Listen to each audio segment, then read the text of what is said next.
Okay. We're here in my living room with Mrs. Lisa Lowers. Lisa is a fifth grade teacher, and I begged her to come and do this video.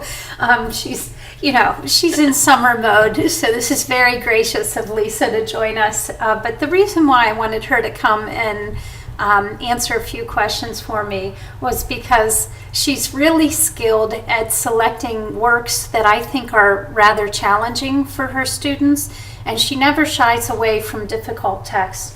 Now, if we think about young adult literature as something that's more upper middle school and high school, then Lisa's experience as a fifth grade teacher is a little bit out of that realm.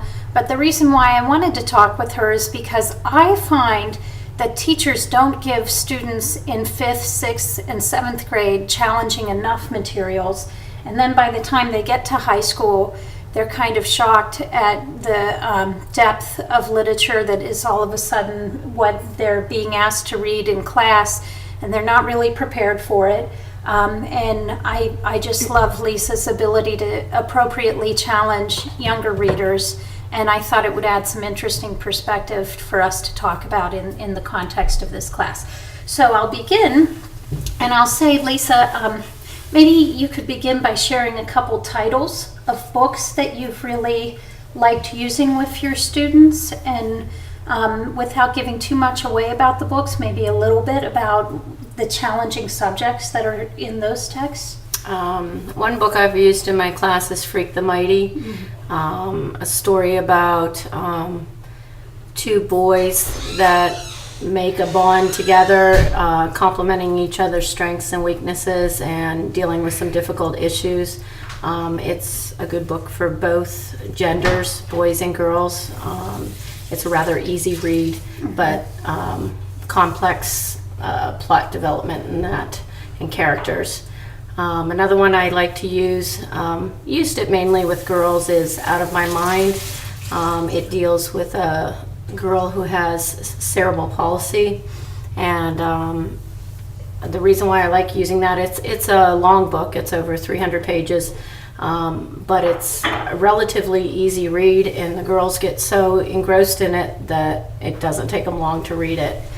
And Out of My Mind, it deals with the challenges of the main character's disability. Correct. Mm-hmm. And the characters learn to appreciate her gifts. She may not be the traditional student, but she has a lot to offer, and they see that in the end. Very moving book. Another one I like to use is Mockingbird. It deals with a young child who has Asperger's, which is becoming much more prevalent in our schools these days. Many children along the spectrum, and it's a shorter read and very engaging book, and I've had great success with that. And I'm wondering, I find that some teachers, they want to shelter their students from these difficult themes in books. They don't want them to read any book that has a death of a main character, for example, or any kind of tragedy in it, and any kind of, themes of bullying or violence or things like that. And I know in many of the titles that you mentioned that they do deal with those very real and authentic themes. And I just wonder, do you ever worry about that as a teacher, or how do you prepare your students for encountering that, especially since 5th grade is the very beginning of them really getting into these in-depth pieces and, having a history of what I would call the Walt Disney World version of these perfect stories. What do you do as a teacher to help them navigate those texts? Well, my theory is our school incorporates a bullying program, so I see this as a way of, I don't know if you want to say desensitizing children or sensitizing children to these issues. Another good book that I use in my class is Ringer by Jerry Spinelli. That's a great book. Starts out very dark, and I preface it with the kids, but the deeper message and the content, once they can get past that, I think is more valuable than just those few dark moments. And many of our children, what's on TV and on the news and all that is far worse than what's done delicately in these books. So, and I think that it's a misperception that parents and students have that they're going to somehow shelter children from these things by not having them read about them, because the reality is they are swirling around in the world around them and they see them anyhow. and that's true. I mean, and there are some literature books where there may be cursing or something out of the ordinary that will get the children's reaction. And I then explain to the kids, this is authentic writing. This is the way it would occur in reality, in nature, in society. So it's not sugar coated, but and a lot of times some of those books I've used with my students that I needed to enrich, and I would speak with the parents ahead of time. And I see some of these students as being future leaders in our society, and for them to be knowledgeable on these topics will help them instill compassion, empathy in themselves and in others that they may someday lead. So, and something that I hear you saying is that it's not just having them encounter these things in the book, it's taking the time as an educator to help them unpack it when they encounter it. And to, we talk about in reading methods how we have a before phase of reading, a during phase of reading, and an after phase of reading. And I'm sure you find for your students that it's important to give them the heads up before, have them authentically deal with it during, but help them to see the deeper meanings of what the author's trying to say. And to get past, I think you said, like that shock factor. And then at the last piece of it, it was what is the author's message and how does that stay with you and impact you as an individual? No, I just forgot what I was going to say.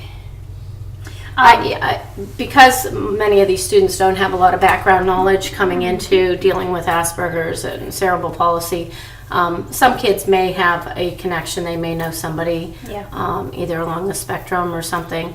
And the language is becoming much more prevalent in society. You're hearing those terms, whereas years ago you didn't. Right. So doing a little background building with these kids, giving them a picture of, there is no true picture of Asperger's or autism. I mean, there's such a spectrum, but when you start educating them about that, you can see they start making connections. Oh, maybe that's why this student is this way, or them realizing that everything's sort of very concrete, black and white for somebody with Asperger's. They don't pick up on the little innuendos. Gives them greater sensitivity. Yes, and so I do think it broadens their sensitivity and compassion to others. I'm wondering if I can ask you to think about your role as a mother for a moment. Do you find with your own children? I know you have a daughter who's a voracious reader. Do you ever wonder about the text she's reading? Do you wish she was more challenged in the text she was reading? At times, she challenges herself, so she's also read all these books, and I sort of had her read them prior to introducing them in my classroom. So you got a perspective of her as a young adult before you used them. And she liked them, and I read them myself, and other educators in 5th grade have read them or used them. And they also were suggested by Mrs. Harold initially. The great Mrs. Harold. So she was the one who brought them to my attention, and once I read them, I was hooked. You saw the power in them. And I just recently had a student use one in a literature circle in my group, and her supervisor was asking how that came about, and it was a sort of guided selection for her to use, but she worked the plans, and it had good results. One thing that I've also noticed about the book selections you give for your students is that they're pretty current.